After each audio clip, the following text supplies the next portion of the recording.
lot of times I'm driving, there's nothing to do, and I shuffle through the radio before I unglue. There's a lot of red on ways, it's traffic, I'm screwed, and I'm wired a bit different than a regular dude. It's not a bad thing, I embrace it, it's true. The radio don't stimulate brain chemistry fluid. The Buddha found nirvana and the Four Noble Truths. Through a meditative process, right action he proved. For me, I require the use of a tool, a detector, pin, pointer, shovel, and beach scoop. I'm meant to work the dirt with my history crew, but everywhere I look, my interest taboo. Most people choose Bieber over Tippecanoe. What does a detectorist listen to when the radio is full of bad music and news? I need an alternative for me to peruse. Beyond Sight and Sound gets fantastic reviews. A metal detecting show where my thought bubble brews. Thank you, Josh Kimmel, for inviting me to a detecting dork out with guests like yours truly.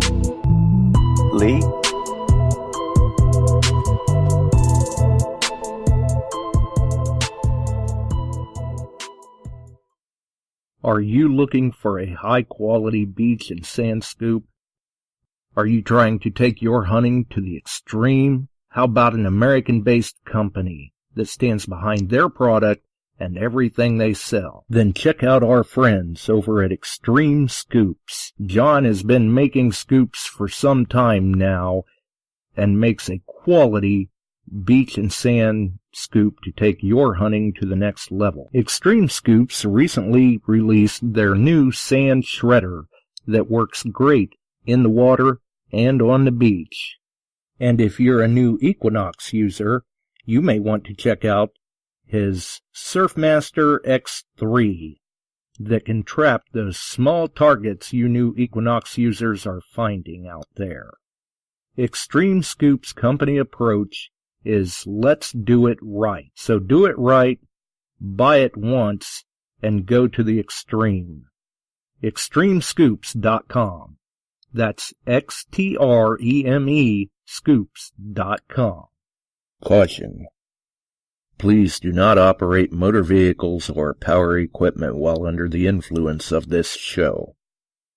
Listening to this show could cause side effects such as bouts of laughter, violent binges of cabin fever, and even dreams of silver and gold. Please be advised.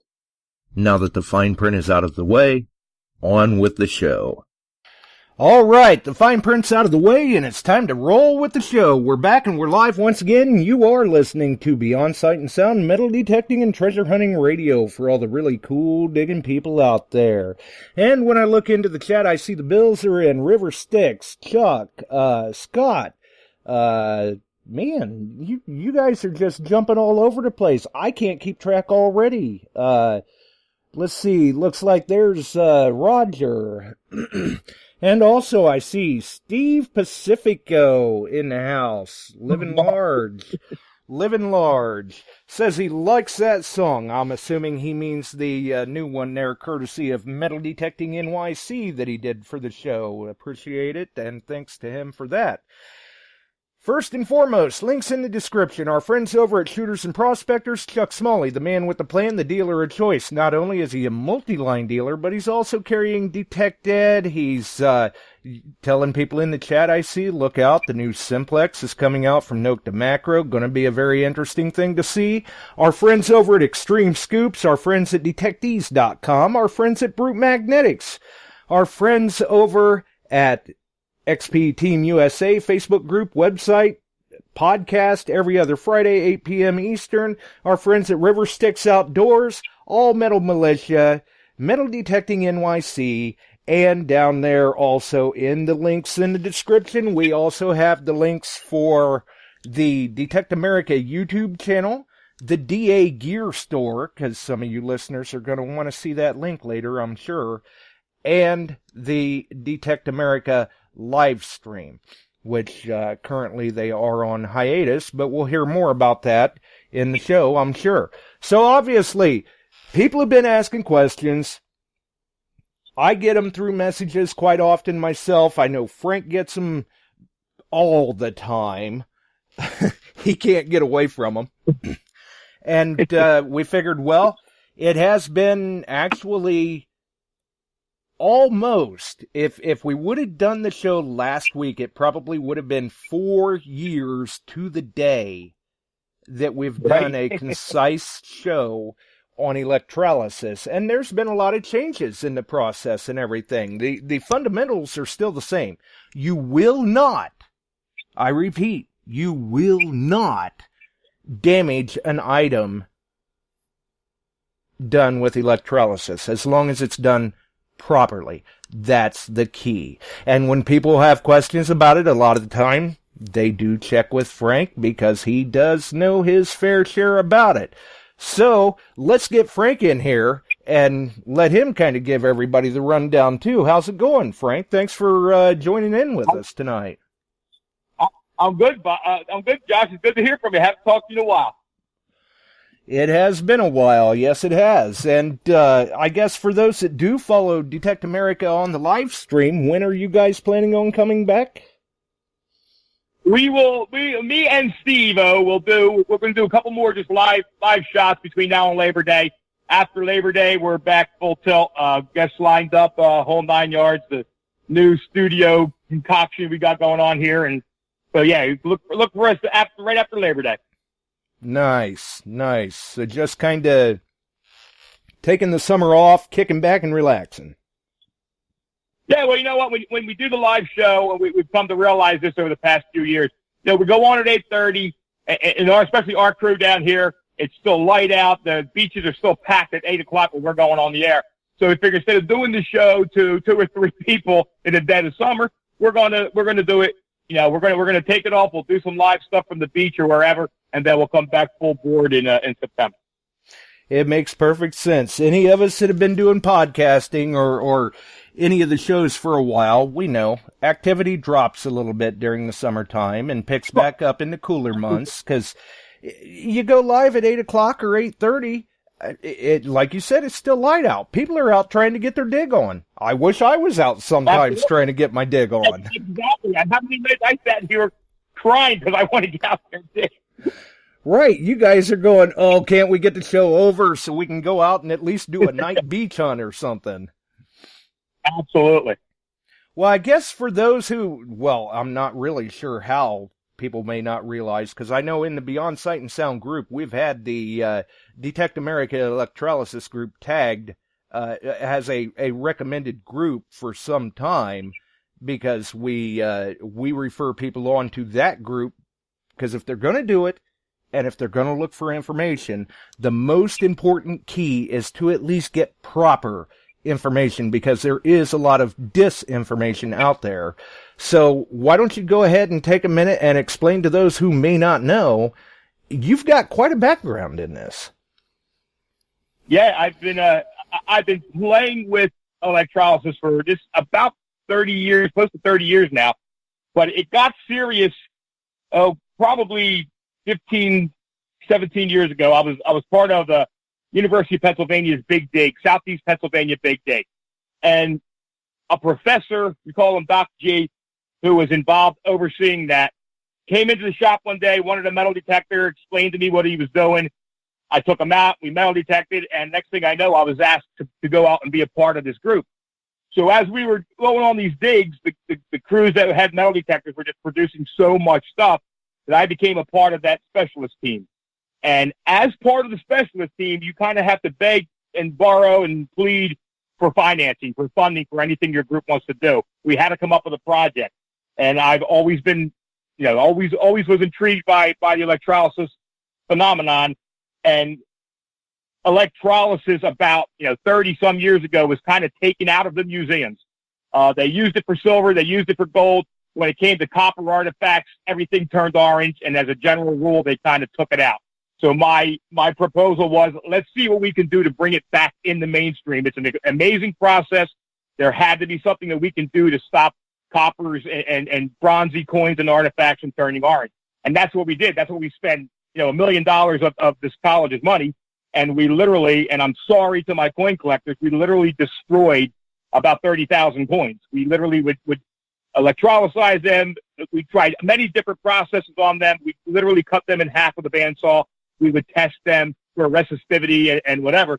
And that developed to where we are today with electrolysis. We personally, my design is in 12 university campuses, about another dozen salvage vessels. And then I do special projects for groups basically all over the world. We just sent stuff to Australia. Right. So it's safe to say, for those who may question, you've done this a time or two. I literally see electrolysis in my sleep. Right. Not to mention the fact that you've made a number of posts in the Electrolysis group about it, or even the Detect America group, as well as a number of videos over on the Detect America channel showing the process, how to go about things, and not only that, but how to build one yourself if you want. Yeah, that's the key. And of course, listen, if you've been on social media long enough, you know that there's haters out there. Mm-hmm. We can't help that. It's never been about how many of our units we can sell. It's always been about getting the information about doing this process correctly and safely. So yeah, if you want to build one, you don't have to use our units. You don't have to use my method, but at least go check out the videos and answer the questions that you have, because there's a lot of bad information out there, guys. And one little tiny bad move on a really basic thing in electrolysis, and you're disappointed because, you turned your coin a funky color or something. What we put out, the info we put out there is literally 30 years of trial and error. There's over $1 million spent on this project, and just thousands and thousands of coins that were tested, and thousands of coins that were perfected, thousands of coins that we really saved from destruction and are on display all over the world. Right, and I've seen some of those results myself, not only through the videos, but through different posts that you've made, and myself having made a few units myself, as well as used a Detect America unit as well. Good units. But like you said, even in the last... Go ahead, I'm sorry.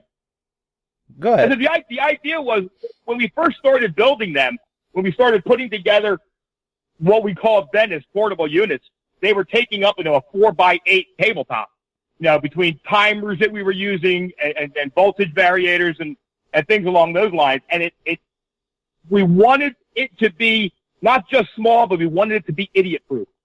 We wanted it to be very, very difficult to make a mistake. And that's ultimately where the ugly box came from. And then through the years, not only did we want you not to have to think about what you were doing, we wanted it to be idiot-proof. We also wanted it to be safe. So we kind of designed and invented, little pieces of circuitry that we put in there that inhibit the amperage, that keep it from arcing. So really, what we did was, for those who didn't want to have to think about all the wires and catalyst metals and voltages, basically plug in a battery, hook it up, and turn it on. That's where that came from. But the safe, effective way to build them at home is online. And I will answer anybody's questions about, any questions they have about, producing one themselves. Right. And I think one of the things that I really liked about, I think I had one of the Ugly Box Minis, a few years back, and I don't know if that still stands today, but one of the things that I liked back then about it was the fact of, like you said, we tried to make them idiot-proof. There was no way for people to misunderstand where they wanted those leads to go, because you even had the negative marked coin or relic. Positive was, sacrificial metal. Exactly. Everyone has been marked cat and coin for catalyst and coin. So basically, and the thing is, if you're running on battery power with these things, and you, for whatever reason, hook your battery pack up backwards, it won't function. So even if you hook the battery pack up and it doesn't turn on, you basically got your wires crossed. You flip it around and it'll turn on. So you're not accidentally frying a coin. Right. Because, and I'm sure you'll agree, as long as it's done properly, you are not going to damage that coin. You are, or relic. You are still going to have whatever was there. Absolutely. And that's the biggest thing. That's the biggest hurdle that we've always had to go through. No matter, even today, after 6-7 years of blasting it on the pages and 30 years of building them for people, the biggest hurdle is there's still those guys out there that say, "Oh, don't use electrolysis; it's going to melt your coin." It's science. It's not physically possible.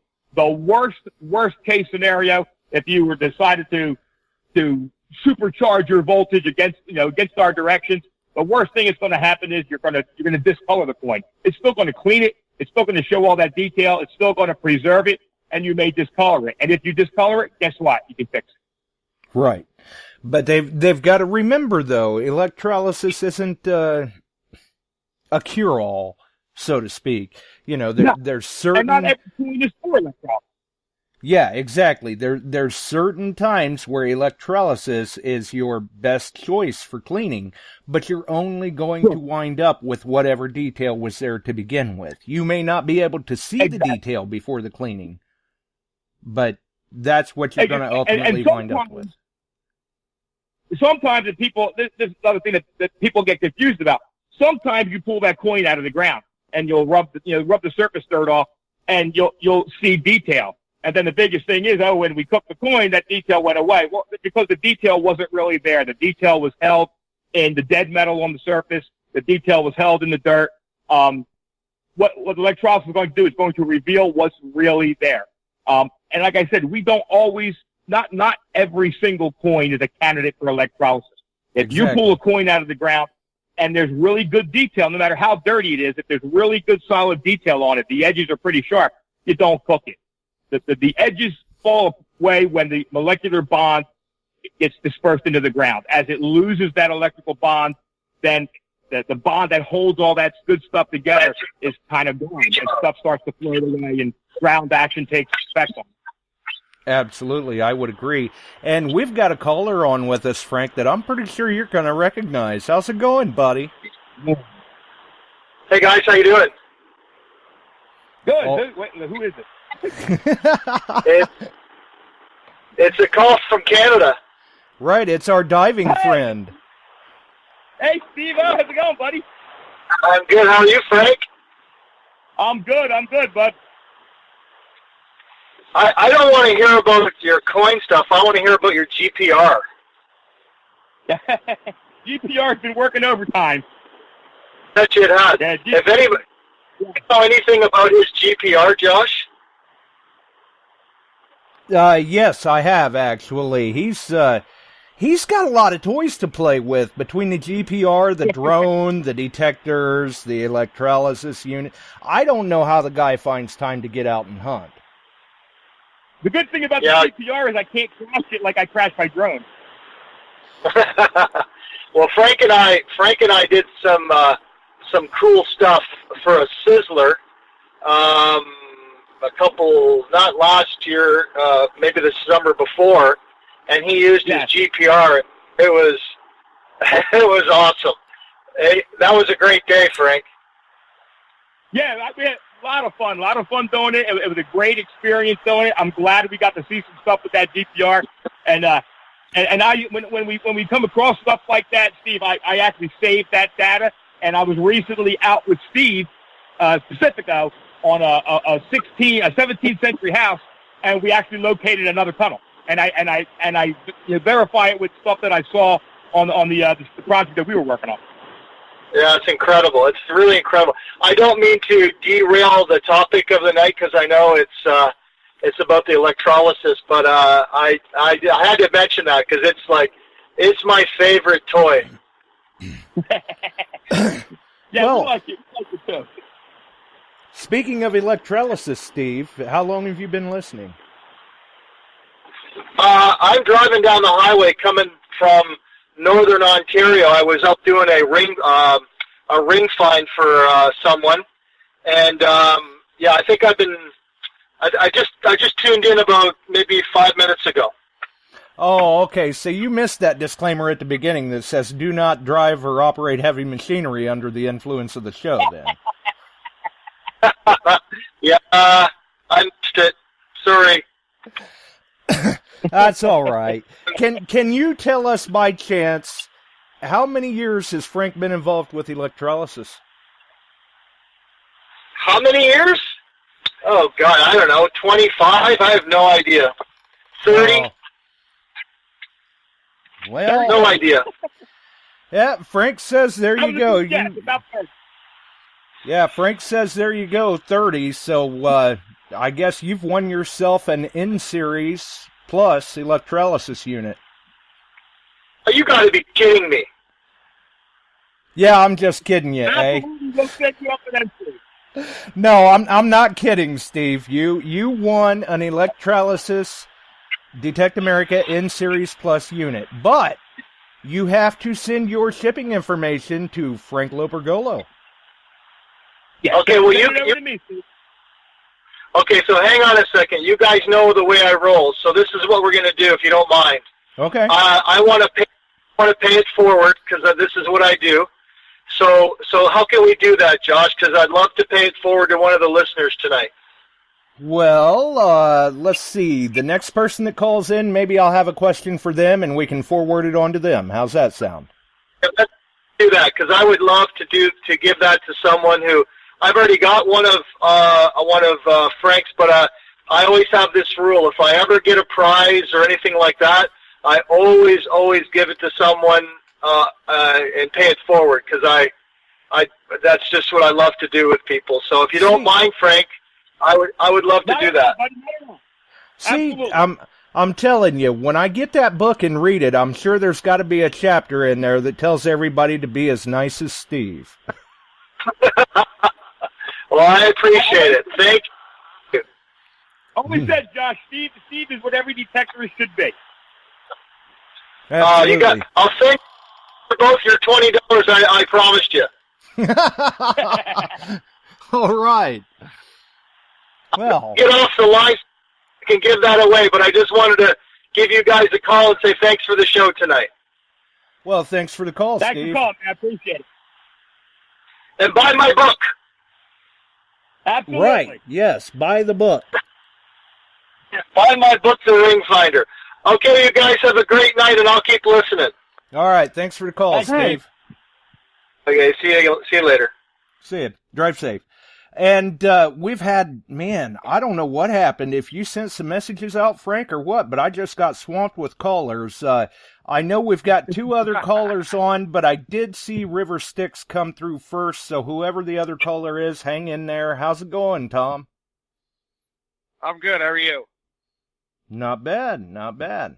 Good. You had any questions or comments for Frank? Oh, man, where would you even begin? I mean, I have all kinds of things going through my head, like does he have a list anywhere, like the best conductive current for each individual coin? Absolutely, he does. Yeah, well, and that's funny because I get asked that a lot. We get asked if there's like if we have a predetermined current or what we call end of circuit voltage that we want to reach. And here's the thing that guys got to remember: you can have 100, 1849 large cents made from the same mint in the same day, and every one of those things will have a different alloy, different resistivity. Yeah. So when you're dealing with copper coins, the lower your voltage, the better. We kind of shoot like the ballpark number that I kind of shoot for, and for whatever reason, it ended up about 3.9 volts. When you're doing coppers, a copper coin can be anything from a beautiful pure copper strike to something that's a little bit bronzy. The mix that they stamped those things out with wasn't always 100% true. So therefore you get variations. But low voltage for anywhere from hours to days off and on at about 3.5 to 4 volts is going to give you the best result of revealing detail on old copper coins. Newer copper coins, when you're talking about later date, like indies and stuff, your voltage can vary a little bit. You can go a little bit higher. But, that 3.5 range, 3 volt to 3.5 volt range is ideal especially for old and damaged copper. Well, I have very little experience in it, but I've always used old phone chargers for long. And here's the deal with, as long as it's DC, overall, as long as it's DC, you're safe. The problem with some of the DC packs are, if, for God forbid, if you were to short out something, if the cat jumped on the table and your 2 electrodes touched, a battery has extremely limited amperage. It has a very limited supply of force that it can push that electricity through with. And even a DC power pack, even though it's limited in lower voltage, there is a reserve. If you read those labels, it says variable voltage. So for a split second, it's going to try and push more voltage. Exactly. For a second, it's going to try and push that little bit more voltage through. And that's where you try to avoid it. That's what you try to avoid because you don't want the arc. Because even a 3-volt arc on the coin can burn a chunk. That's why we like a battery's going to die out before it can produce enough to arc through a brine solution. But as long as you're staying low voltage and you're paying attention to that brine tank and you have those electrodes separated, you're as long as your voltages are low, with old coppers, the higher the voltage, the more the electricity is going to want to go around the outside. We call them eddy current. Path of least resistance is going to go around the outside of the coin. The idea of the low voltage is to get it right. You want to get it through the core. Once that core is cured, whatever detail is left is there for another 100 to 200 years. Nice. So, what was probably the best thing that you ever, revealed in your process? Oh, well, you know what? It's fun. Well, I mean, over the years, I about 2 years ago, I finished up a cannon that was dug out of Monterey Pass, Pennsylvania, which is out in the national park. But honestly, the coolest things, we'll go out and we'll be metal detecting, and this happened recently this year. I was out with ArcPro, and I pulled up this thing. It looked like a broken head of a spike nail. But it had some weight, and it literally stood in the box forever. So when I was doing the demonstration video for the new electrolysis unit, I said, let me cook this sucker and just see, if it's a head of a nail or if it's something else. And revealed it was a 17th century top. So, there's a million stories like that. If you can't read it, cook it, you put it aside and use it as your experiment point and see what you can reveal. You're going to be amazed if you follow the protocol, which is basic, low and slow. If you follow the protocol, you're going to reveal stuff that you never know was there. Well, I don't want to tell your time up, but have you ever had anything so crusty that you absolutely had no idea, literally no clue? I mean, maybe it was a coin or something, but you had no clue what it was prior to the process, and when it did its deal, you could absolutely see it and had a really pleasant surprise. Yes, and this particular piece is still a point of contention with a lot of the experts out there. I was running ground penetrating radar for a utility company out in an area we call Reed's Beach. It's like along the bay and the river. Right. And we were done, and I asked the guy, I said, do you mind if I take my metal detector out and swing my metal detector? He said, no, go ahead. So I had pulled, it was screaming like silver. And it was, when I pulled it out of the ground, it was a hot rock. Basically looked like a hot rock. It's a little round, not even an inch across hot rock, but it was screaming. And it literally sat in my junk box for probably 2 years. And starting to play with this stuff, I started cooking it. I said, let me just see why it's screaming so loud. And after about 3 days of playing with this thing, the crust finally came off it. And it is what I believe to be and what other people have told me it looks like. Now, maybe it's a fake, but it had about 1,000 years of crust on it. Looks like a Constantine coin. Why a Constantine coin would be in South Jersey along the river, I have no idea. I had pictures of it up. I'll actually post them again. But that's what this thing looks like. It looks like a Constantine Roman coin. No, that's cool. I've picked up, little black balls of crust on the beach before, and knew it was something. Didn't have a clue what, but knew it was something. And then you break them open, and you find a lot of times a screw, a nail, whatever. But sure. I know what you're talking about as far as the clump of iron. The hot rocks are like Christmas morning because you don't know what you're going to find inside. Right. Yeah. Oh, very awesome. Yeah, I'm looking. Where's your book? But well, that was the other news. I'm actually halfway through it. Yeah, couple big announcements going. Hopefully by Christmas. The reality is probably by the spring. We have a book coming out, and it's not selling ugly boxes. It is professional protocol that we developed for the University of Pennsylvania on relics, coins, even freestanding artifacts that aren't able to be put in tanks of water. It's A to Z. It's electrolysis, how to set it up, how to do it safely, different kinds of metals and stuff to use. And so hopefully by Christmas, I'm asking to buy your first signed copy. And, you got and it, I'll bud. pay for You got Josh's too. You give the other one to Josh. You guys got him. Wow. All right. Thank you. Well, before you go, Tom, Frank said he's been messing with electrolysis for 30 years, but how long has he been building the units?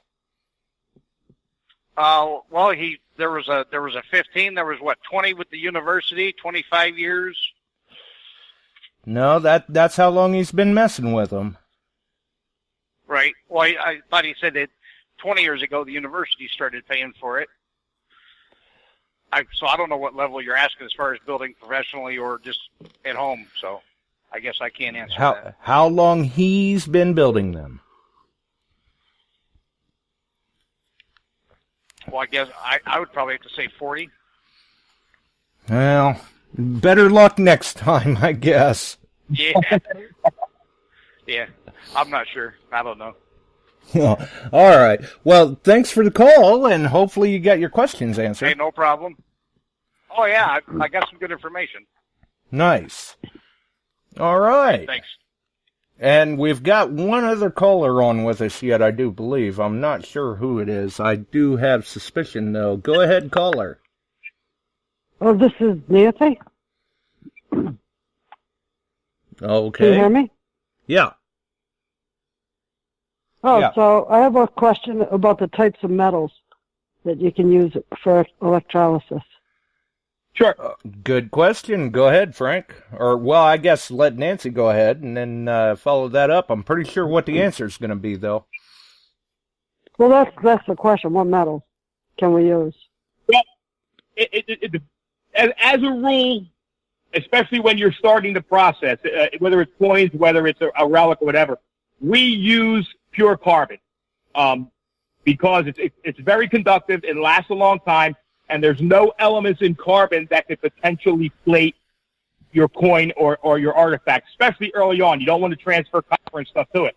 A lot of guys that build them at home like to use stainless steel. It's very conductive, and it's readily available. It's also very bad. There's a lot of copper in stainless steel. Stainless steel is the main reason why the universities and museums got rid of electrolysis about 30 years ago. Very bad for your health as well. It also creates noxious gases. It's not good for you. So, yeah, stick with now. If you can't get a hold of pure carbon, which you can engine, electric motor brushes are pure carbon. A lot of welding, gouging rods are pure carbon. But in lieu of that, there's a lot of guys online that sell hunks of high carbon railroad spikes. They're low copper. They have to be marked capital H, capital C. If they're marked capital H, capital C, small c, avoid them because they have a lot of copper. Now, as you're going through the process, a lot of times these older coins or older relics, the elements that kind of gave them their color when they were new are gone. They leach into the earth, and you come up with a very nice, clean, shiny gray thing. So a lot of times what we'll do is at that point in time when the coin is completely cooked or the relic is completely cooked, we'll add a copper coin to it, or we'll add a copper coin and a silver coin. And that starts to put the color into it, and you can slowly tweak the color at that point to the point that you like. If it was something gold-plated, and a lot of guys aren't sacrificing gold to plate a button, I'll use a sacrificial silver dollar and a pure copper Indian head, brushing it between each, not coins, relics, brushing them between each session of cooking, and ultimately it'll come out shining just like gold. Huh. That's interesting. Thank you. No problem. Not a problem. Before you go, do you happen to know how long Frank's been building electrolysis units? I don't know, but I'll give it a guess. Okay. I'll say 10 years. No, sorry. But thanks for the call. Okay. Thank you very much. And we've got a couple other calls on with us too, Frank. Wow, they're just flying across here like a ticker tape. 609. I know we've got another caller on there too. Hang in there. 609 area code. Who do we have? Hello, Josh. I'd just like to thank you for reaching way down into the bottom of the barrel and putting my friend on the show tonight.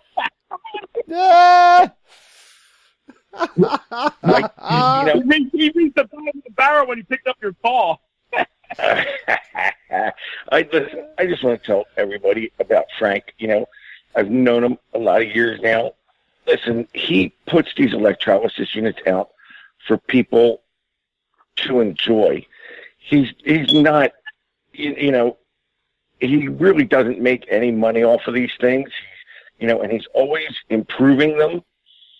And he's just very diligent in what he does because he's very passionate about the electrolysis process, wants people to be able to utilize it in its proper fashion.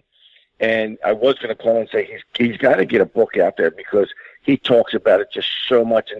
And we do shows over and over about the process of electrolysis and video it. And it's just, we could do those shows all the time.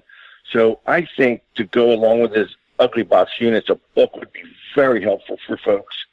I really learned electrolysis through him, and I've really been doing it over the years.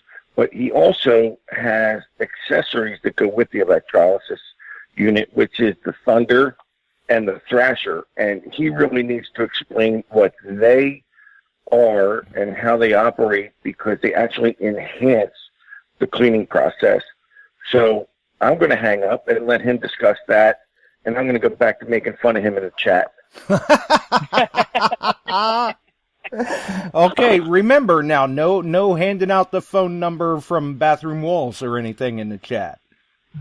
Well, you're not even going to talk about that. That's Steve's phone number. That's for a totally different podcast. There you go. Well, thanks for the call, Steve. You're welcome, Josh. Good talking to you, buddy. Have a good night. You too. And we've got one other number on there with us yet. Go ahead, caller. Hi, guys. How's it going? Can you hear me? How you doing? Good. Zal Carpenter. Yeah. Oh, hey, how you doing, bud? I got a question for Frank here, Josh. On the N series, what kind of voltage would you use on an axe head? Here's the thing. Iron is a very oddball. It's a very simple metal, but it's a very oddball metal.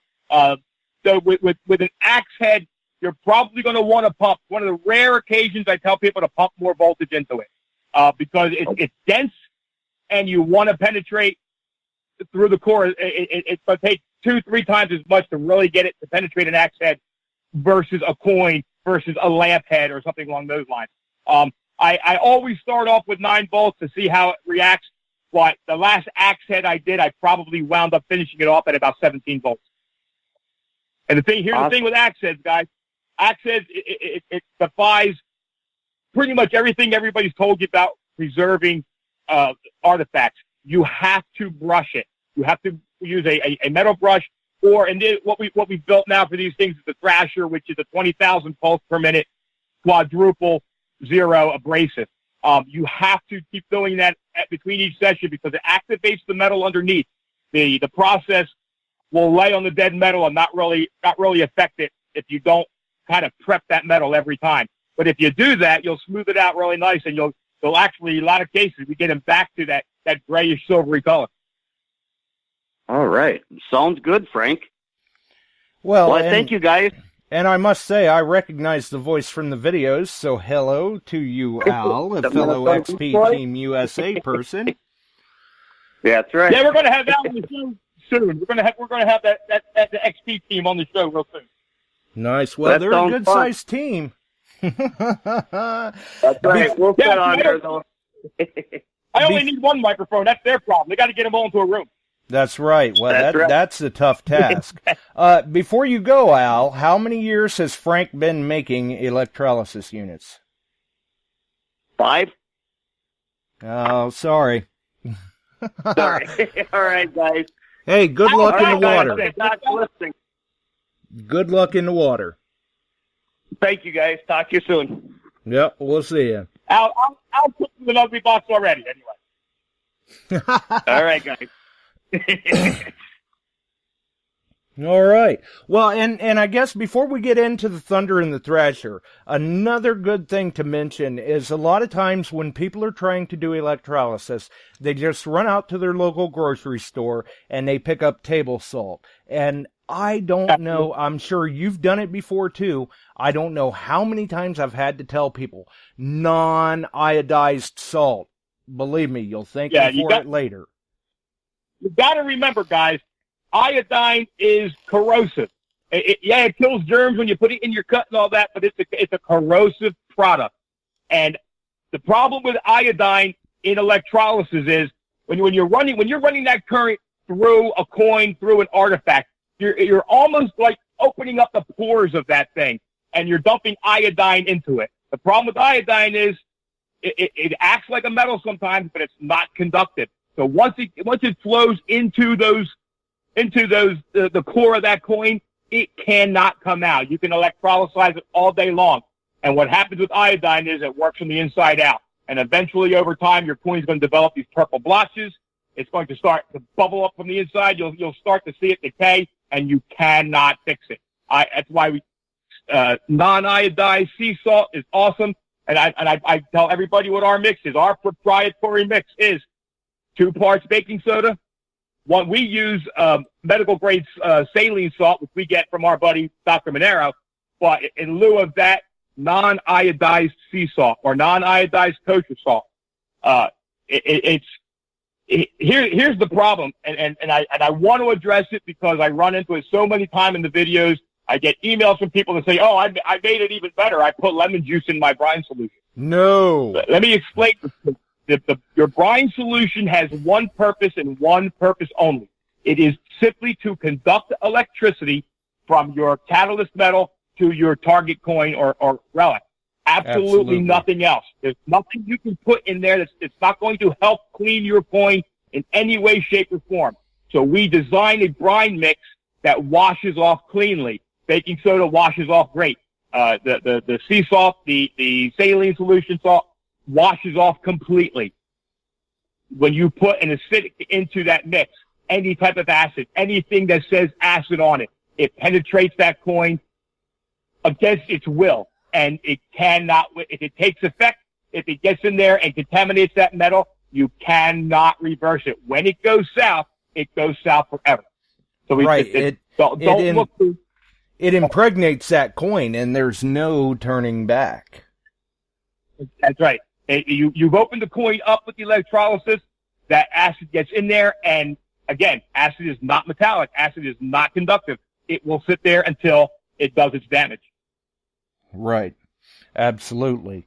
So I guess now would be a good time to go in and explain to people, because I see some questions in the chat as well. They hear us talking about the N-Series and the Ugly Box and the TNTs. Just exactly what is the Thunder and the Thrasher? Okay, so this started as we started to deal with. I have coin collectors that buy coins from all over the place, and they'll buy they'll buy a Fujio in horrible condition just because it's a Fujio and they got a good deal on it. So they want as much detail as we can get. So what we've done is we started off with the invention of the Thunder. And the Thunder is a hypersonic vibrating, waterproof vibrating probe. Not your ultrasonic jewelry cleaner that you buy at Harbor Freight. This thing pulses at over 20,000 pulses per minute. It is what's called shallow wave pulse. So the difference between a shallow wave and a regular wave is when you put your jewelry or something into a jewelry cleaner, you hear that loud tick, tick, tick, tick, tick, tick. Right. That's what is actually creating the pulse to clean it. That tick is the same thing as taking that piece of jewelry and throwing it on the ground. It's the same kind of pulse, and very, very delicate stuff can actually fall apart. We've had guys lose stones out of really old rings and stuff using that kick. Shallow wave doesn't do that. Shallow wave is coreless. It vibrates by its very nature. The waves react only to the very superficial portions of the artifact or coin that you're dealing with, and it is tremendous in peeling away debris that you wouldn't normally peel away with any other method. We did a video, myself and Steve did a video about 2 weeks ago where we had a coin that I cleaned. This coin had been cleaned, and we stuck it in the tank with nothing but the thunder and pulled, the bottom of the tank was full of debris. And this is a coin that had been cleaned. It was ready to go into electrolysis. So right. the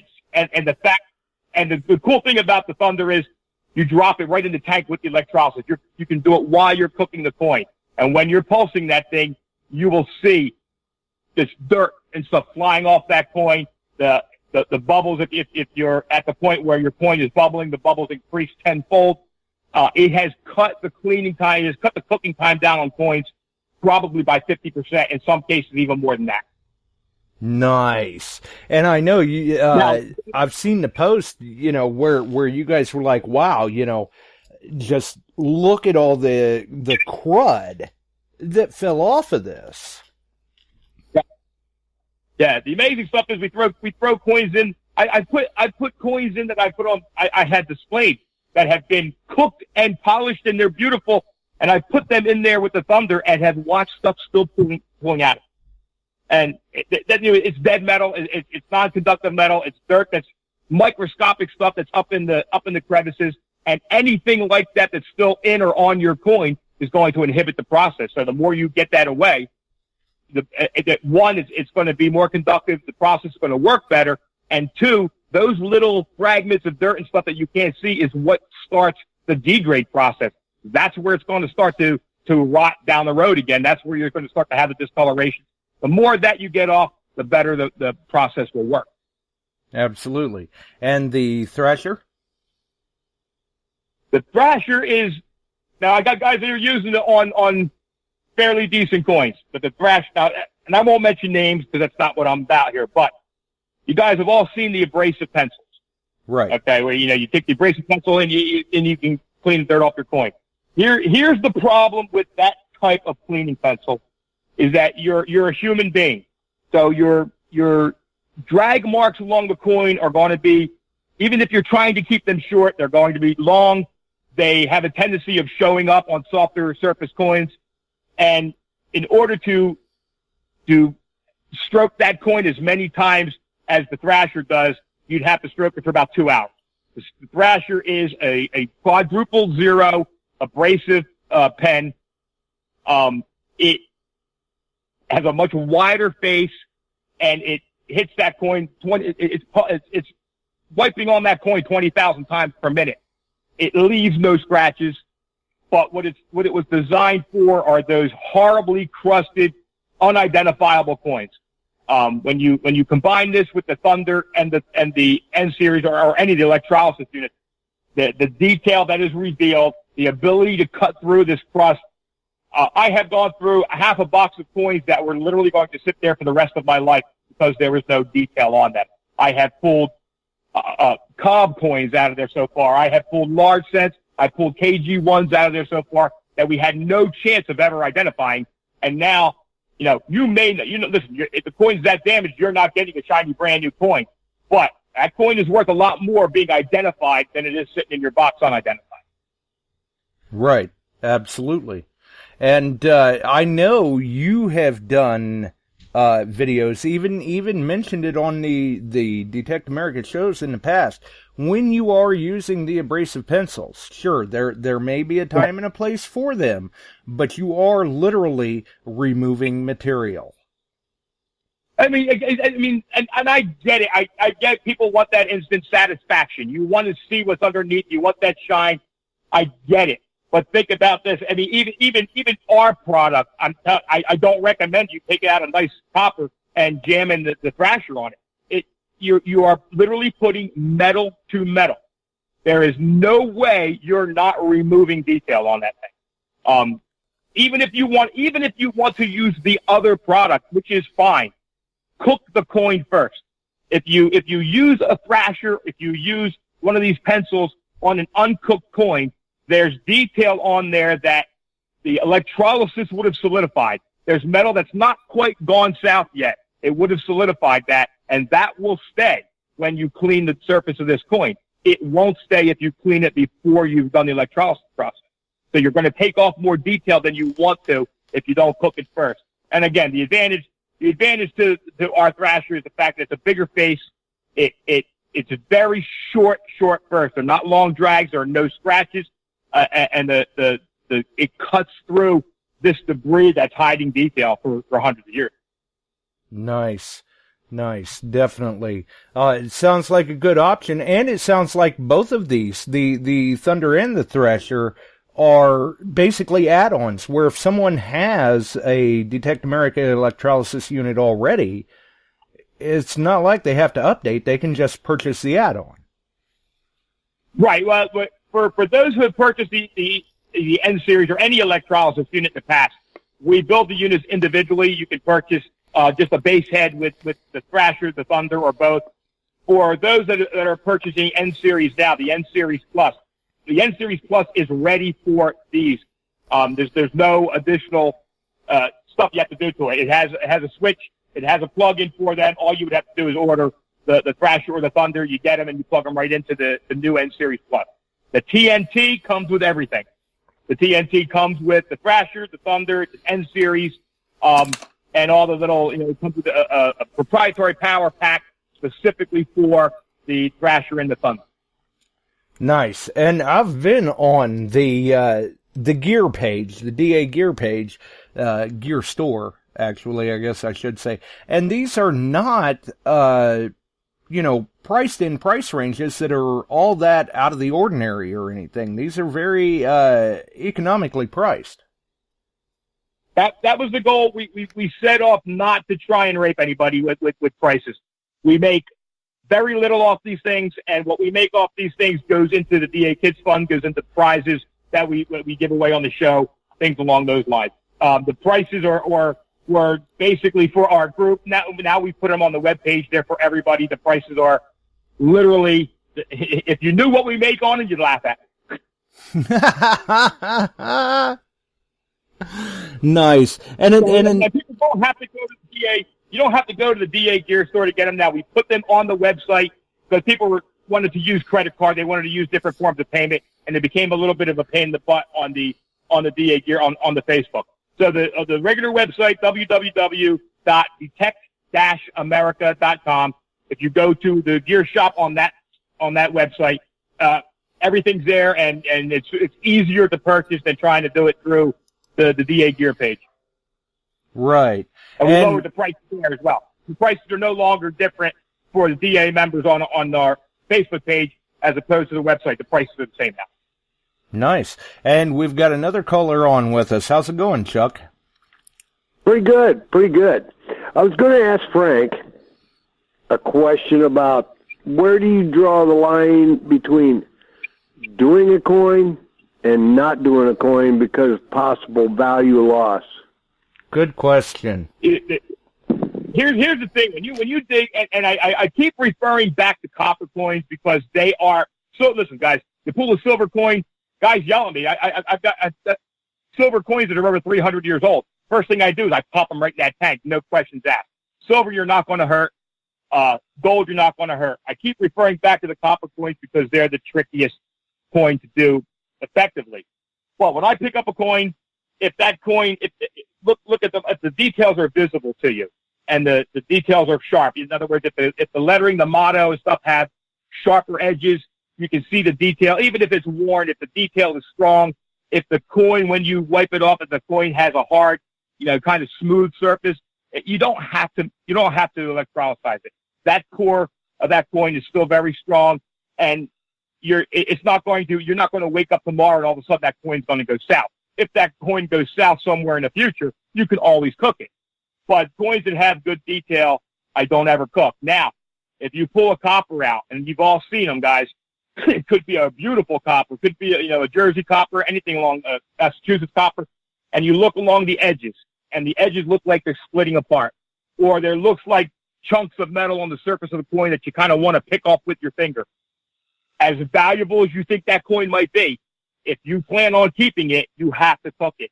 That coin has reached a level of what we call critical mass, where it's now breaking down twice as fast as it did while it was in the ground. Oxygen speeds up that process.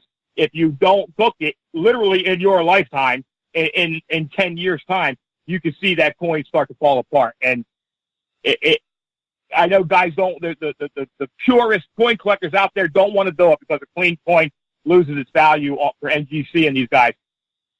But if you plan on keeping that coin and it's not cooked, you're going to lose it. You're going to start to lose detail. There's spots on the front that look like they might flake off. They're going to flake off. I tell guys, even cook it for a little bit. Don't cook it till the patina's gone. Cook it for enough to where you start to see some bubbles, you start to see some action. Even if you don't cook it completely to the core, at least you've slowed that process down of degrade. Right, you've started to stabilize it. Exactly. You can give it enough of a shot where you'll stabilize it 10 years. You'll stabilize it for 5 years. If you don't do that, the fact that it lasted 300 years in the ground, it's out of the ground now. That degrade process will quadruple. Right, and well, many of us listening, Chuck included, knows as soon as you get that coin out of the ground and the air hits it, it's already began. Well, especially on buttons. I've literally had Civil War buttons disintegrate in my hand with the air. The coolest thing I see, if you want to see how the air affects stuff, a lot of times we'll pull musket balls out of the ground. And everybody knows musket balls as being a white. Well, a lot of these musket balls that we pull in some of the farm fields, when we pull them out of the ground, they're red. For whatever reason, that lead patina turned red in the ground. And in your hand, in front of your eyes, you'll watch that sucker turn gray and white. That's how much of an effect and how quickly oxygen has an effect on what's going on the surface of that metal. Well, I've always been a huge believer in stabilizing coins and using the most least invasive way of doing that. And there's some ways to do it without cooking it, but then the last thing I always did was cook it. Yeah, I mean, listen, you can flash forward stuff. And guys don't realize, and I don't talk about it because I think I'm still pulling a piece of copper out of my eye. But you can flash forge metal at sudden intense heat and release that heat, and that will actually stabilize the metal. The problem with old coppers when the copper starts to peel apart like that, we call it delamination. The problem with delamination is that in those little crevices is biologic material, whether it's grass, whether it's bug poop, whatever it is. Yep. When you flash forge some of these coins that are delaminating, they can pop on you. And literally, I pulled copper out of my forehead. So there are other ways of stabilization. And when we did the experimentation at the university, it wasn't all about electrolysis. We did the olive oil, which is a great astringent, which does clean, which doesn't really affect the core too much. So it stabilizes. Olive oil doesn't take out matter underneath, and it traps it, and it can, after a while, it continues to break down with the olive oil coating over it.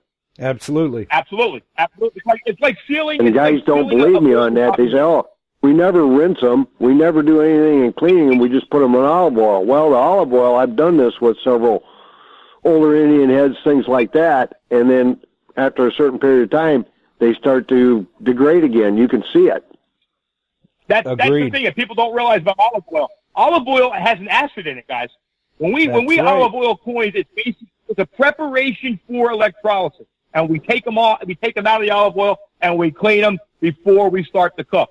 Guys that leave them in there, even if you were to leave them in there long term, you have to change out the olive oil. You can't let the elements of that olive oil sit on that coin for too long of a period of time because it will start to penetrate. That's correct. And now working with the archaeologists up at Mount Pillier, and they do a lot of electrolysis, but they do a lot of it on iron. And then they stabilize that, then they coat it in their iron objects, and they do it on other things too, become stabilized. And they stay away from a lot of that type of stuff olive oil, Sure. things like that on certain metals. They've got regular polymers that they put over it that seals it after it's been through electrolysis.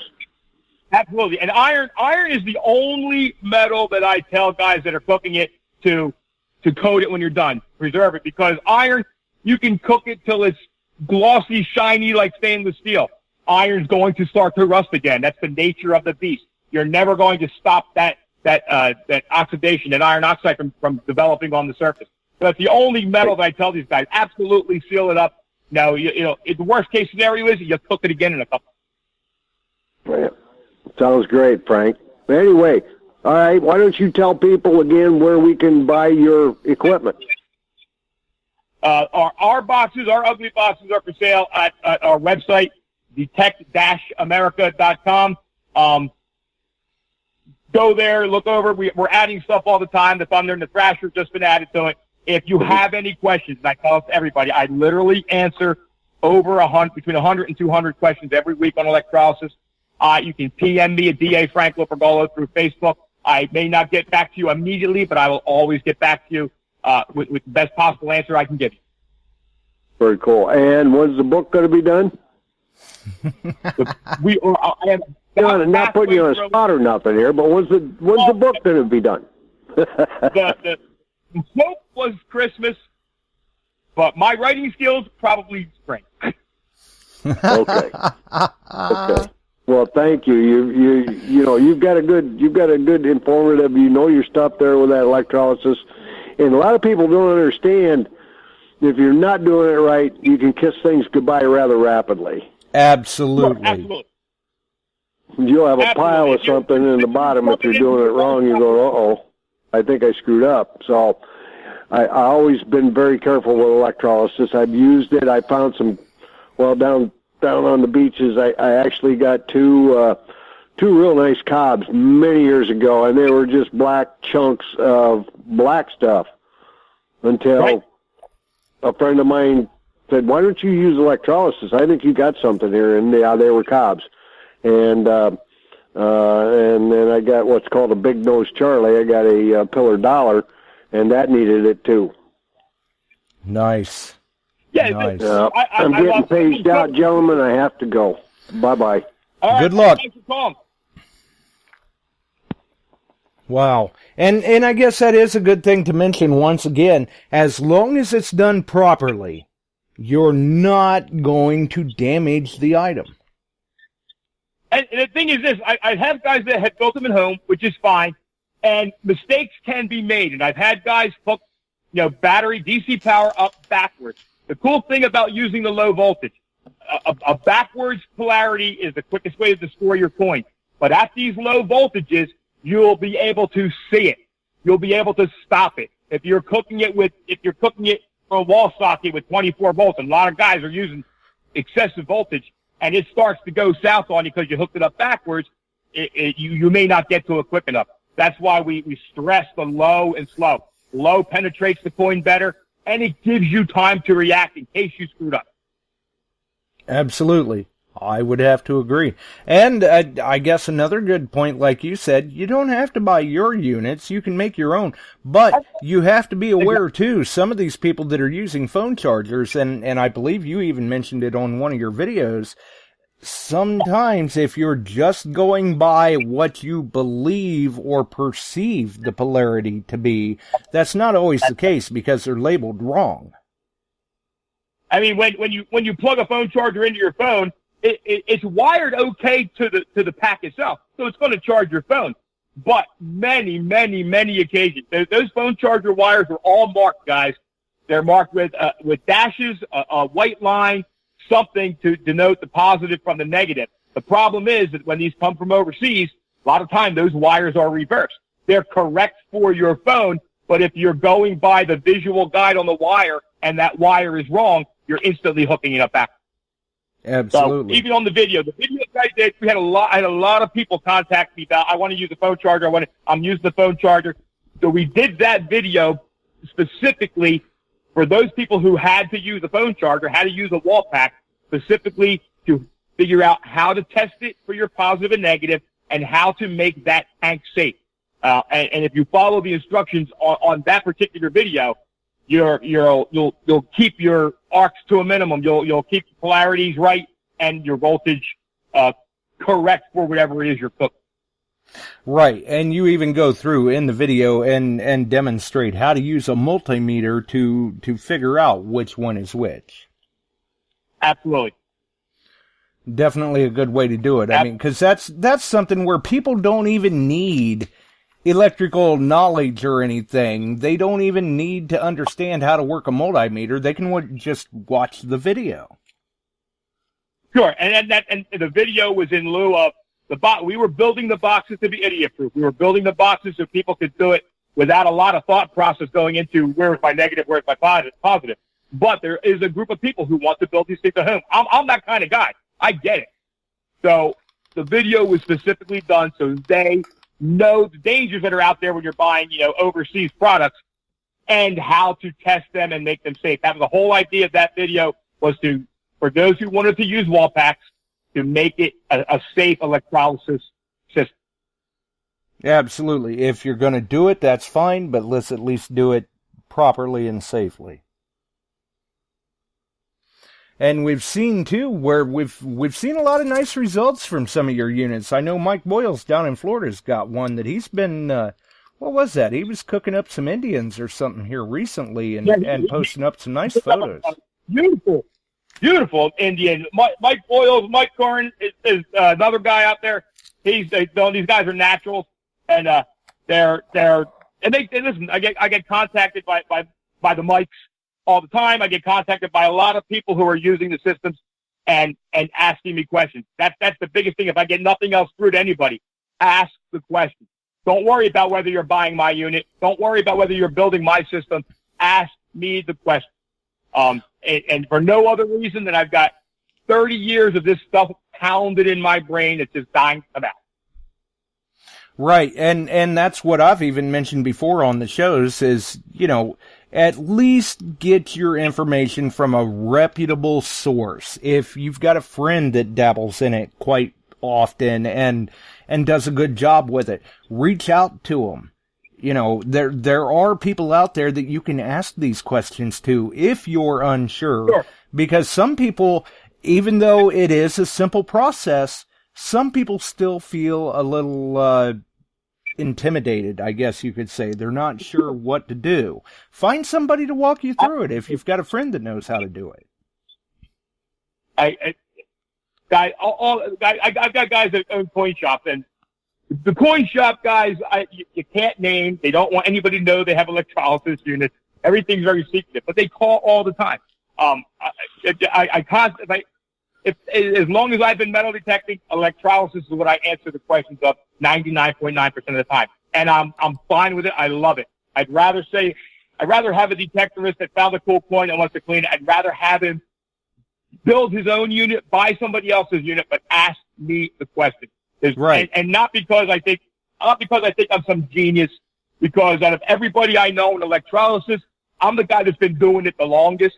And there's plenty of guys out there that I know that will give you the same answers that I give you. Just ask somebody who's knowledgeable about the process. Absolutely. We've got a call. Go ahead, caller. Hey, I just wanted to ask you real quick. We talked about doing the different coins. Are there coins absolutely not to do? Nickels. Nickel. Here's the problem. Now, I saw Steve Pacifico talk about the nickel. Said don't do that. Plus, it was a well, Steve Pacifico is the guy that I told not to do it, and he did it anyway and turned his nickel red. Okay, go ahead. Nickel's a weird animal. Nickel doesn't necessarily react to the catalyst metal. It doesn't react to the brine solution. It reacts to electricity. It reacts to the physical electrolysis process. And a nickel will turn almost instantly. When you want to see how susceptible nickel is to turning, if you take a brand spanking new shiny nickel, drop it on the beach, literally come back 6 hours later, that nickel will start to turn. Nickel is so susceptible to outside forces that you simply can't cook nickels. Now, the exception to that are war nickels. Because they've 40, got the silver 40, content. 344, 344, they've got a 35% silver content. Short burst. Matter of fact, a buddy of mine on the page, Zach Heim, just did one. He called me up and said, I know I'm not supposed to do nickels, but he had really corroded spot on his nickel. You can do war nickels in very short bursts. And you can do them 3, 4, 5 times a short burst, and you're going to be fine. If you overcook a war nickel, low amps, low volts. yeah, and you can still overcook a war nickel. Too much electrolysis will actually start the turning process. But a few short sessions with a war nickel, and you'll keep that silvery color. But that's the only nickel that you can do that with, and it's really the only coin. Even aluminum. I've done aluminum tokens for people that just wanted them clean. Same kind of thing. You can overcook it and change the color. You can short burst it and kind of keep it, keep the original color to it. But that's about it. Everything else, as long as you follow the process, take it low and slow, you can have success with it. So no modern dime or your modern zinc crap pennies, just no Your Pacifico clad pennies, your clad coins will all come out nice and clean. They will all turn orange on you. Clad's just got too many different elements in there. You're not going to cook a quarter, a 1989 quarter and keep that color. It's going to turn very quickly on you. It's going to be nice and clean. It's going to show all the detail, but you're not going to. Clad turns very, very, very quickly. Okay. Well, I appreciate it. No problem. Can you tell us what machine Steve Pacifico uses?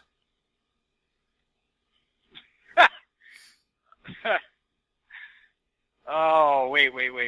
What did he say? He said, oh, my gosh. That's funny. Are you talking about his metal detector, or are you talking about the Yeah, I'm talking about his metal detector, because that could turn south quick. Well, he probably uses a Deus, but I'm going to say he uses a Garrett. Oh, sorry. Man, I'm trying here. Hey, there you go. It is what it is. I just see him as a Garrett guy, something you just swing and go. Well, no. I mean, the swing and go is fine, but close but no cigar. All right. We'll see. All right. Thanks for the call. Man, I'll tell you. And Steve sure is chatting it up in the chat, too. Hey, Wow. nobody listens to Steve anyway. We've got another caller coming through. See if I can grab him. Go ahead, caller. He uses the Knox. There you go. Well, who do we have here? All right. The Beach Boy. Oh, Al. Well. Yep, I know he uses the Knox. I see him swinging it all the time. Yes, he does. So I guess finally we get to say somebody won the N-Series Plus unit. All right. Outstanding. Just PM your information over to me at DA Frank Lopergolo, and we'll get it out. All right, Frank. Thanks, guys. That'll be good for cleaning up them water fines. That's right. All right, man. You guys have a great evening. You too. Thanks for the call. Bye, bye. And Josh, we've bye-bye. got one more caller. Go ahead, caller. Good evening. Good evening. It is Michael Boyles. Well, how's it going, Mike? How's it going, fellas? Good, Not brother, bad. good. Good job on the coins that you've been using electrolysis on lately, by the way. Thank you. I'm actually on a bigger project now with nothing with no special coins, just I'm using pretty much anything 82 and back except for Wheaties. I'm cleaning a whole bunch of them because I'm going to actually be going through Disney and getting a whole Disney set of the coin penny press done. Oh, nice. Park. Nice. Yep. And I'll be using, because they also have silver presses or for the, not silver presses, but dime presses and quarter presses. I'll be using Roosevelt put that dimes. Real I sent you in. Real you sent me? You Did I sent send me a you Real. I thought I sent you Real. No, you sent me the... Well, he won the gold coin. Oh, yeah, the gold... That ain't going in no press. That ain't going in no press. But yeah, I'm going to do silver Roosevelts and silver Washingtons for the dimes and quarters. Cool. Make a complete Disney set. Nice. That's awesome. So yeah, my machine is definitely be getting some hours on it. Good. You got to build a Faraday plate. You can cook a ton of them, especially if you're cooking silver. Yeah, that would be great. Also, where do you pick up the larger, like the 8-pack AA connectors? I got some larger. The power packs? Yeah, the power packs. Here's the deal with the power pack. You can get them anywhere online. All you got to do is look up 12 volts. But here's the problem with it. Don't buy one and plug it in because it won't work. When they through me, I inverse wire them. They have to be inverse wired to use the connectors that I use on that machine. Okay. So if you want one, let me know. I'll put one together for you. Yeah, that would be greatly appreciated because I got some iron objects that I need to get done. Well, I guess you found out where you can get one. There you go. Yeah, that's the problem. In order to use the connectors I use, I have to take them apart. I have to inverse the wires so that basically I'm reversing the polarity, and then the polarity is correct when it hits the box. Oh, okay. Nice. That'd be great, Frank. No problem, bro. But yeah, definitely I'll be getting a Thrasher and a Thunder as soon as the orders start opening back up. Yeah, well, when I get back from vacation, I will be promptly building stuff again. Right? Yeah, it's keeping you busy, I'm sure. I know I got you a couple good sales. Yeah, no, listen, that between you and Mike Curran, those Indians look gorgeous, man. Yeah. Like I said, that last one I did that I dug in the St. Pete area, I had to because, I mean, you can see the pearl necklace on her, the diamonds on the back ribbon of the headdress. I was like, I got to do it. Absolutely. And I get yelled at all the time for that because, oh, why'd you clean it? It's a good shape. I clean stuff because I like to display them. Me personally, I like when they look like they looked when they were new. And if I'm doing a display for a school and stuff like that, I'll put an old one next to it too. But I love two things. I love when they come out gorgeous like that, and I love knowing that they're not breaking down anymore for another couple hundred years. Right, to each their own. Exactly. Definitely. And that's what I have in my display case. I got Doug coin that still has that nice green patina on it. Then I got my 3 Indians that are looking like they're just minted yesterday. That Barb's not going to get because they're in your display. Yeah, exactly. All right. Well, thanks for the call, Mike. Yep. Another thing for, like Frank was saying about nickels and stuff like that, I know when people get their tokens and stuff, aluminum, you got to be that's another one of those sensitive ones where short bakes, clean it, because if not, it'll turn black and hard to get back. Short burst. And with aluminum, we do the toothpaste trick. I would do the toothpaste trick in between every session. It keeps the metal fresh and it slows down. Aluminum wants to turn on you. You can do it. You can, as long as you're doing it slow, short burst, give it a polish in between, and you'll get through it. If you throw it in there with like regular coin voltages, you're gonna have a black token. Right. Oh yeah. All right. But well, you don't have Josh, you don't have to ask me any questions or anything like that. I already got a box and. Right. Yeah, that's why I was saying if you're done, then it looks like we've got another caller in the wings. Well, hopefully the caller will know, and it's a Knox and a 30-30 that Steve swings.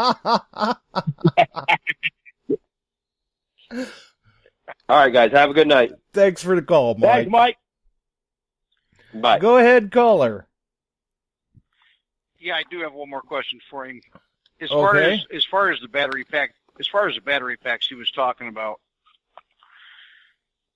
Now, I already have a battery bank from solar units, so I have a bunch of the really good quality, deep cycled, those very large batteries. If you're using that with a power inverter and you buy the variable power supply that has the 1.5, the 2, the 3, all the way up, will that work, or is that still gonna work in the counterdict as an AC versus DC, even though you're using a DC battery? Because at the end of the day, the voltage that's hitting that brine tank is going to be the last accessory in your power line. So if you're using DC. a low voltage DC pack, right? So if God forbid your solar batteries were to short, it's going to impact on your pack before it ever impacts on the coin. And if you're using those packs and you're using them at 1, 2, 3, 4 volts, we don't recommend it simply because if I recommend them, I'm going to have people trying to plug them into a light socket. But as long as you're keeping that voltage low and you're keeping a good distance between your coin, you're good. But I'm talking about using an actual 110 power inverter off of the battery itself. The inverter is lowering the voltage? It doesn't matter because it's a 110 inverter, but you're going off of a battery. Right, it doesn't matter because at the end of the line, that step-down inverter or transformer that you're using from 1.5 to 12 volts is DC. Okay. Yeah, keep it low.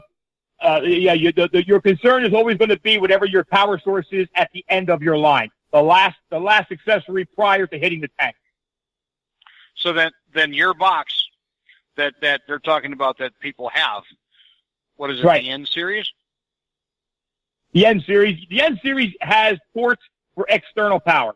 We recommend DC power packs, battery packs, but as long as your plug-in pack is the last voltage heading into that tank is DC and low enough voltage. If you put a DC power pack in, you're pumping it at 12 volts, and your catalyst and your coin are too close together, you can still produce an arc. But if you're using that step down pack and you're keeping it at the low voltage and your coin and cat are separate, then you should be fine. You're not going to get is AC or DC. The packs I sell are battery packs. Yeah, so they're DC. Okay, so they are DC, right? Yes. Okay. All right. Thank you. All right. Thanks for the call. And I guess while we're on the topic, you had mentioned building a Faraday plate. Maybe you'd like to explain to some of the listeners what all is entailed in that, because some people may not be familiar with the Faraday cage. It's very, very, very, very simple. And a lot of guys that use our units, they'll cook their clad this way, or they'll have a whole bunch of Wheaties or something that they just want to cook and clean up and shine up a little bit. So all a Faraday plate is basically it's one section of a Faraday cage.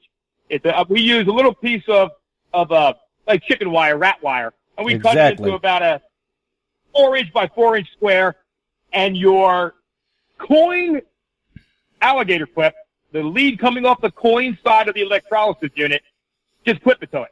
So basically, it's electrifying that entire cage. And it is, everything you set on that cage, all the pennies laying on that cage are going to get the electrolysis process going. So it's just a way of cleaning up a lot more coins at one time.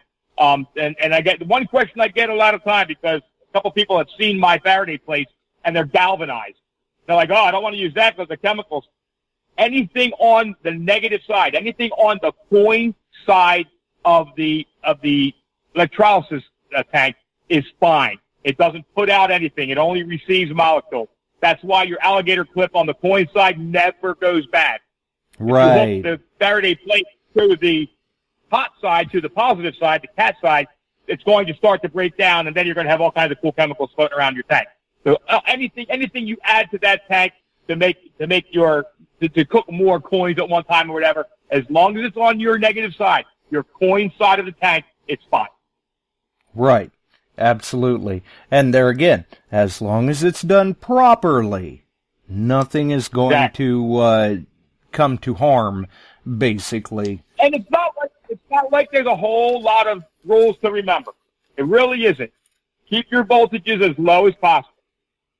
Keep your cat and your coin separate from each other. Your catalyst metal should be something that doesn't contain a lot of copper. Preferably, we use carbon. And basically, that's it. Clean your tank when it gets dirty. Give your coin a rinse or your relic a rinse. Get the residue that's laying on it from the tank off it. Start the process over again. My videos are online, guys, and they'll walk you through the steps. And any questions you have, by all means, PM me, DA Frank Lopergolo, and I promise I will get back to you. And that is a good point. Yeah, you definitely, it's like any other cleaning method. Make sure to keep changing that solution out. Keep it nice and clean, as good as possible, and all of that. And I guess then we'll try one more thing here. I'm going to give you an opportunity to let people know everywhere they can find you if they don't already. And while we're doing that, I'm going to see if we can't get a first-time caller into the show out of the chat, or that is listening, at 419-549-5744, and see if we can't get a first-time caller in here. So, beautiful. Well, anybody that wants to get in touch with me, our Facebook page is Detect America. We have Detect America Electrolysis page. We have the DA Gear Shop. My PM is DA Frank Lopergolo, or go through the website. You can actually drop me messages to the website at www.detect-america.com. Like I said, may not get back to you instantaneously, but I promise to get back to you, and I will answer. You don't have to be a purchaser of our units. You don't have to follow my design, but I will always answer your questions when it comes to electrolysis. Right. Absolutely. It may take some time, but you do get back to them. Yeah, absolutely. That's on vacation now, and then this morning I answered probably 15, 20 questions through the PM. I promise to get back to you, and I don't mind doing it, because it's better that you get good information on the setup that you're using as opposed to bad information. And there is, guys, there's bad information out there. Right. Yeah, there's plenty of bad information out there. I can guarantee that. I've seen it myself. We've got a caller. Go ahead, caller. Yeah, I was wondering, are electrolysis safe to use for silver Roman coins? Yeah, actually, I've done, for a specific collector, I've probably done 20 or 30 Roman coins, silver Roman coins, and literally, depending on how encrusted they are, silver Roman coins don't necessarily degrade, but they get buildup on them. They get crustaceous buildup on them. Depending on how bad that buildup is, you can cook a Roman silver coin in literally 1 to 2 minutes. The more buildup on it, a little bit longer it'll take, but absolutely you can cook. There's nothing. There's almost nothing silver that you can't cook. Because it's the perfect meal for electrolysis. Right, they're regent metal, silver and gold. Yeah, and gold. But sometimes when you cook these silver coins, they will, when you pull them out of your tank, they'll have black debris on them. The little trick that we use, and this comes from my jeweler buddies, is toothpaste. Colgate sells a $25 tube of this crap that they sell to the jewelers, and basically all it is toothpaste without the minty freshness.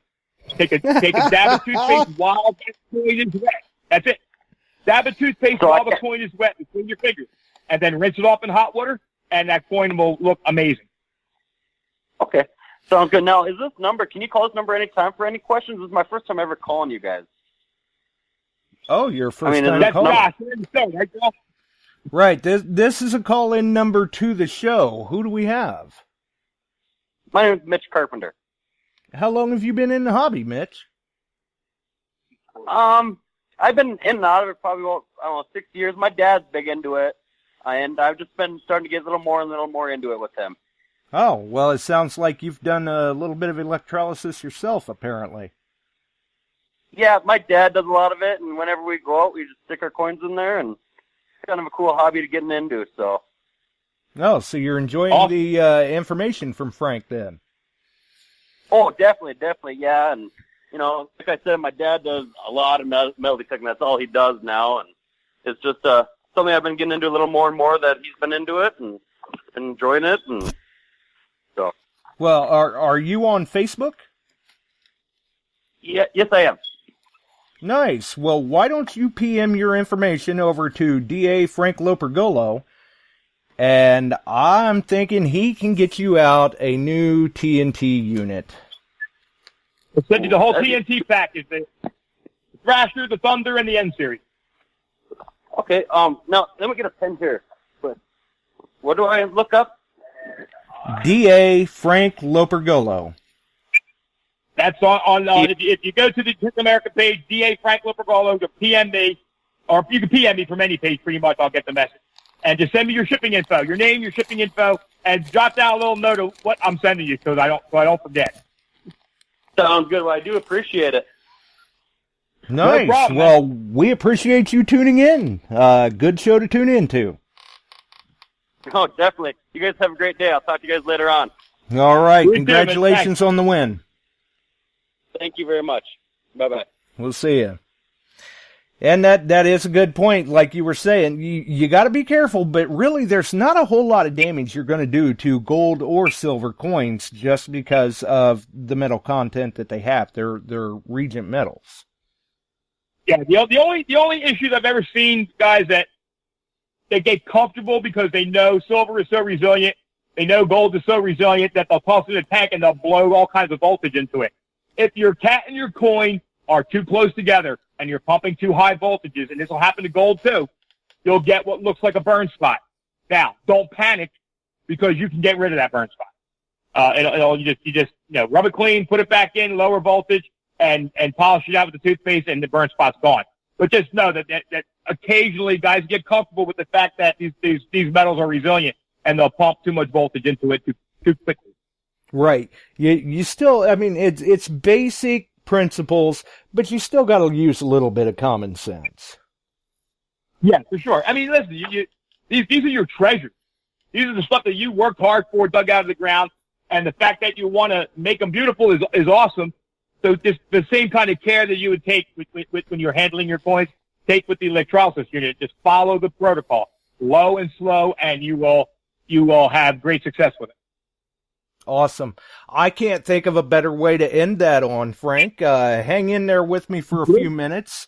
It has definitely been a pleasure, and we'll have to make sure to get a shirt out to you. Hang in there with me. If you all enjoyed the show, make sure and throw us a like right here on Spreaker. You can follow us on Facebook, the Beyond Sight and Sound page, Metal Detecting Beyond Sight and Sound group, Ohio Relic Hunter, Dirt Pirates, Ohio Metal Detecting on YouTube. Check out Detect America on Facebook, their website, their YouTube channel. Definitely some good information. For everyone else, though, we're going to roll. Have a wonderful evening, folks, and we'll see you on the pages.